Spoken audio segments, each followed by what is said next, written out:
सिर्फ कांग्रेस पार्टी का कार्यकर्ता कर सकता है। और मैं आपको एक और बात बोलना चाहता हूं कि ये विचारधारा की लड़ाई है और दो विचारधाराओं के बीच में लड़ाई है, ये भूलिए मत। एक संविधान की कांग्रेस पार्टी की विचारधारा, नफरत के बाजार में मोहब्बत की दुकान वाली विचारधारा, और दूसरी तरफ बीजेपी और आरएसएस की विचारधारा, नफरत और हिंसा की विचारधारा। इन दोनों के बीच में लड़ाई चल रही है और मैं आपको कह सकता हूं कि बीजेपी का मुकाबला विचारधारा से ही होगा, कांग्रेस पार्टी की विचारधारा से ही होगा, और बीजेपी का मुकाबला सिर्फ कांग्रेस पार्टी का कार्यकर्ता और उसकी विचारधारा कर सकती है।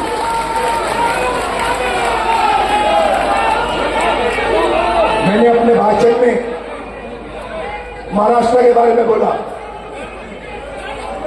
इलेक्शन कमीशन से हम आंकड़े चाहते हैं। महाराष्ट्र में लोकसभा में और विधानसभा में 1 करोड़ वोटर का फर्क है।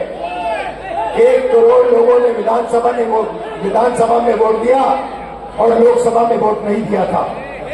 हम जानना चाहते हैं, इलेक्शन कमीशन से जानना चाहते हैं कौन लोग हैं, और हमने इलेक्शन कमीशन से कहा है कि आप हमें लोकसभा की महाराष्ट्र की वोटर लिस्ट दीजिए और विधानसभा की वोटर लिस्ट दीजिए, और इलेक्शन कमीशन हमें वोटर लिस्ट देने को तैयार नहीं है। ये देश के सामने सच्चाई है। अगला चुनाव बिहार में है और यहां पे ये क्रांतिकारी प्रदेश है।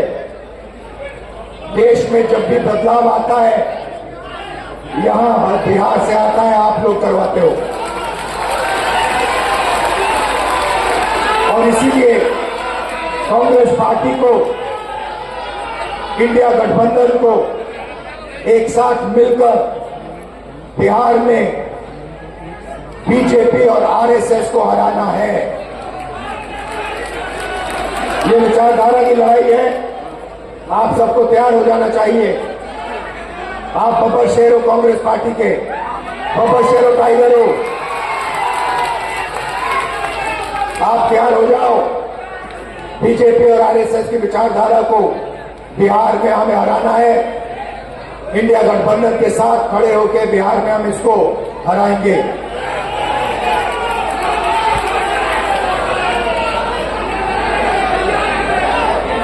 आप सब, विचारधारा आपके खून में है, आपके डीएनए में है, आपको बताने की भी जरूरत नहीं है। आपने इतने प्यार से मेरा स्वागत किया। आप 24 घंटा कांग्रेस पार्टी की विचारधारा के लिए लड़ते हो। आप 24 घंटा आरएसएस बीजेपी के खिलाफ लड़ते हो और आप डरते नहीं हो। इसके लिए मैं आपको दिल से धन्यवाद करना चाहता हूं।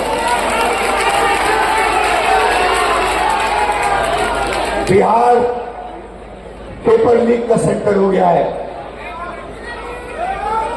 यहां पे पूरा शिक्षा का सिस्टम पूरा का पूरा बिक गया है।